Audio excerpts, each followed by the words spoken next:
Welcome to Las Vegas and welcome to Chris Garcia, the conservative American. Thank you so much for watching my show. It has so many hits on YouTube and Facebook, and soon I will be on Twitter. And I just appreciate all of the support. Thank you so much for listening to the show. And once again, I am on Monday through Friday following Face the Tribune, which I co-host with the famous Rolando LaRosse. I am on 1 to 1:30 Monday through Friday Pacific time. So if you watch the show on YouTube or we live stream on www.radiotribune.com, that's www.radiotribune.com, and we live stream on the radio, and you can listen to us Monday through Friday 1 to 1:30. Or if you missed the live streaming show, you can Google us on Chris Garcia, the conservative American. And you can watch it on YouTube later on today and every day of the week.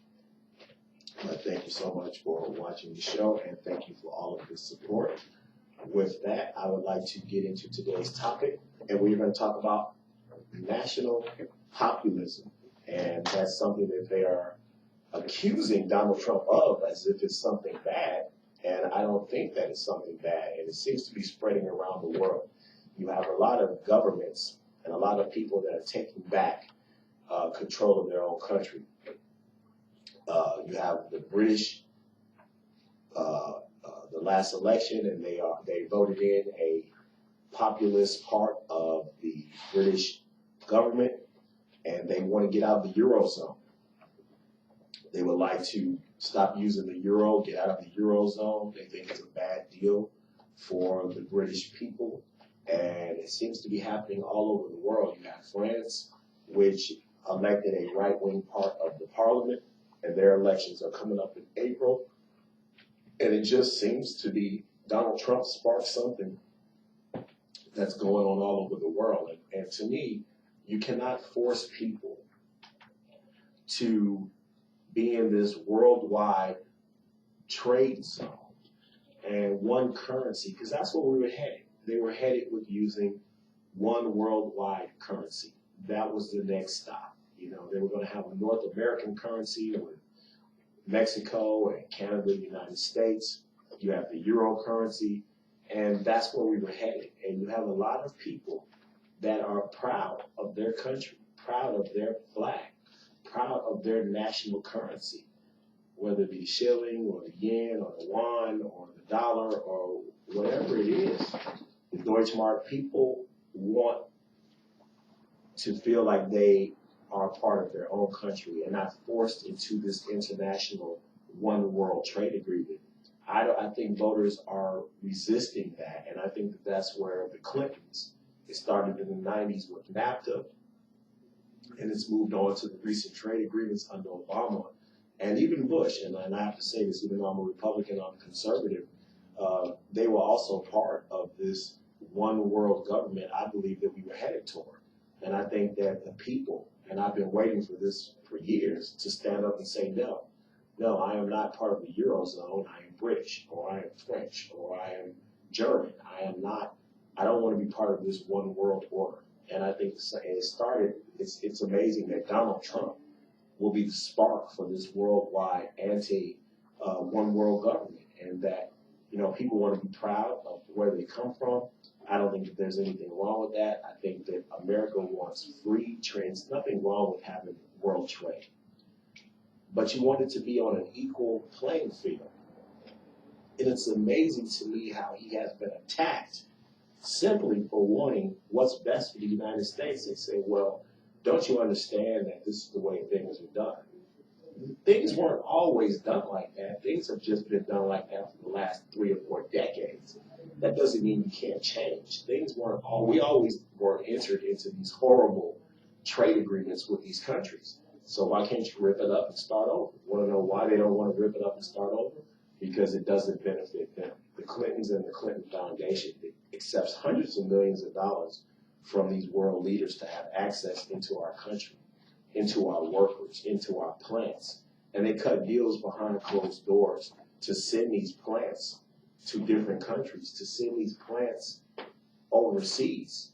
And it's just absolutely amazing that we accept that.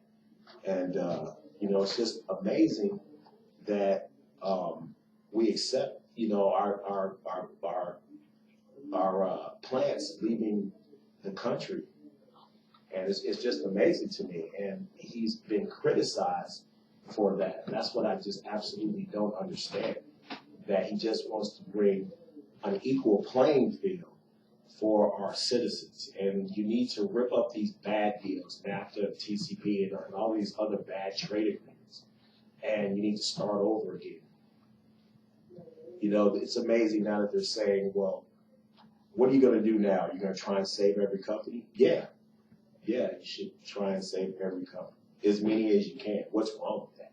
He's getting criticized for that. It's just absolutely unbelievable. I would do the same thing that if I was president. I would go to Carrier or I would go to Ford or any of these companies, and I would say, what can I do? What can the federal government do? What can the state and local government do to entice you to stay where you're at? And they're saying, well, that's not free trade. That's exactly what free trade is. So is it only free trade for the other countries? So Mexico can send lobbyists and representatives to Washington, D.C. to lobby Congress and these people to allow the companies to leave the country. And they can send representatives to Indiana or Ohio to talk to these companies about leaving and going to Mexico.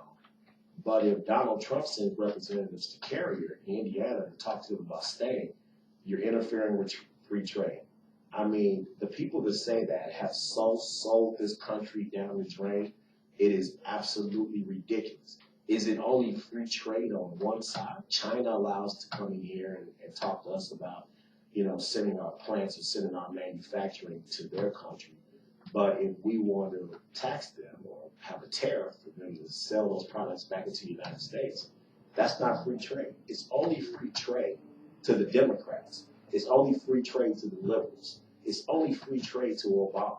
It's only free trade to the Clintons. When the United States workers are getting screwed, then it's free trade. It's fine. It's free trade when our companies and our people are getting screwed. It's free trade. But if somebody stands up and says that's wrong, then it's not free trade. You're interfering with free trade. No, free trade goes to both sides. The United States should be able to compete with other countries to have an opportunity to keep these companies here. That's free trade. And that's exactly what Donald Trump is doing. And we should be able to do that. Absolutely 110%.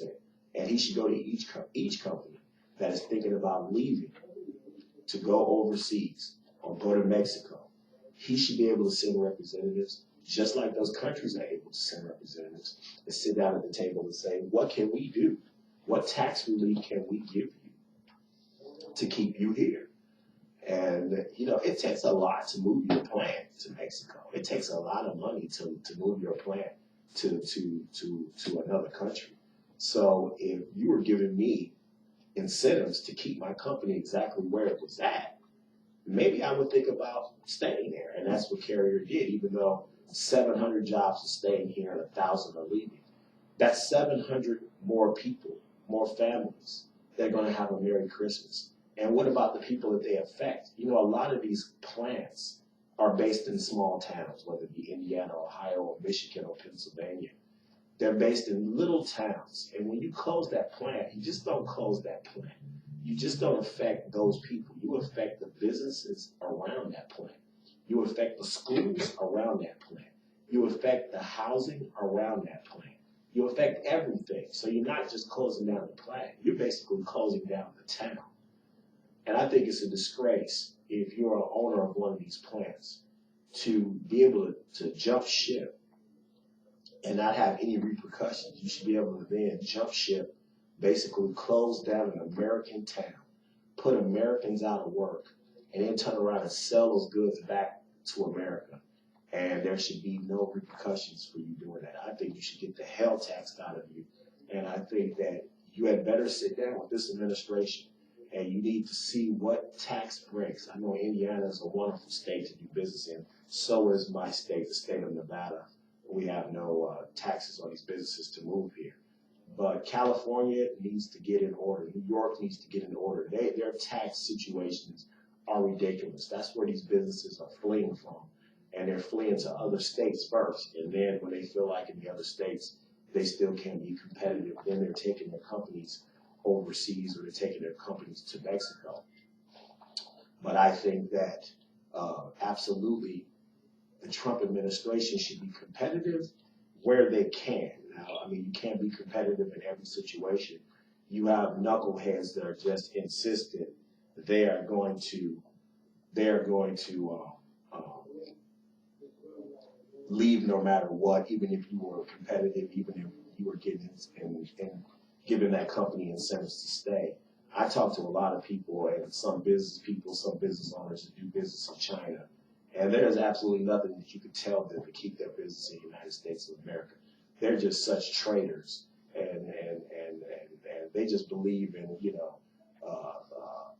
making another dollar, even though they're not poor whatsoever. That's what I can't stand. I can't stand when you have these phony economists. I have a master's degree in economics, so let me tell you one thing. There's not one owner of these large corporations that are moving overseas that are not eating very well at night, that aren't driving a beautiful car, they don't live in a beautiful home. They're simply moving because they can make more money. It's not that they're not making money. It's not that they're not profitable. Ask to see the books. Ask to see their tax returns, personal tax returns, since they want to see Donald Trump's personal tax returns. There's not one of these people that are losing money. They simply have an opportunity to cut costs, to cut labor, that they've already cut to the bone on the American worker, and make even more money by shipping their company to Mexico or sending their manufacturing someplace else. They just want to make more money. It's greed. It's not that they're broke. They're doing very well. Their families are doing very well.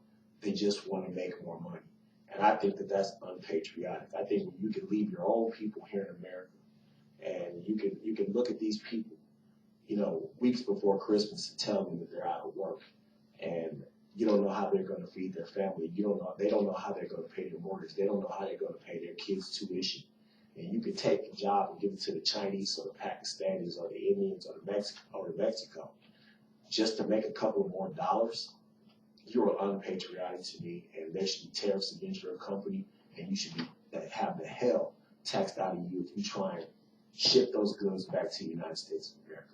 And guess what, liberals, Democrats? That's a level playing field, because that's exactly what I would do if I was Donald Trump. So that's why populism, and if that's what they want to call it, I call it nationalism. That's why it is exploding. I believe Donald Trump didn't start just a movement in this country. I believe Donald Trump started a worldwide movement. And I think you will see other countries elect officials, elect presidents, prime ministers that care about their country and are not trying to be in this one world trade organization. There's nothing wrong with trading with China, Korea, Japan, Mexico, Pakistan, India, or Germany, or any other country, Russia for that matter, any country. There's nothing wrong with free and fair trade where both sides win. But let me tell you something. If you do free and fair trade with the United States is going to win every time. And I'm going to tell you why. Because we have the hardest working people in the entire world. We put out the best goods in the entire world. We have the best production facilities in the entire world. And our people spend the most money in the entire world. America likes to work hard. They like to play hard. So we will have a robust economy if there is free and fair trade. And that's what they looked at our model 30, 40, 50 years ago and said we will never beat the United States if we do free and fair trade. So what we have to do is pick off certain politicians, pick off certain presidents, like this apologist president that we've had in office for the last 8 years, Barack Hussein Obama.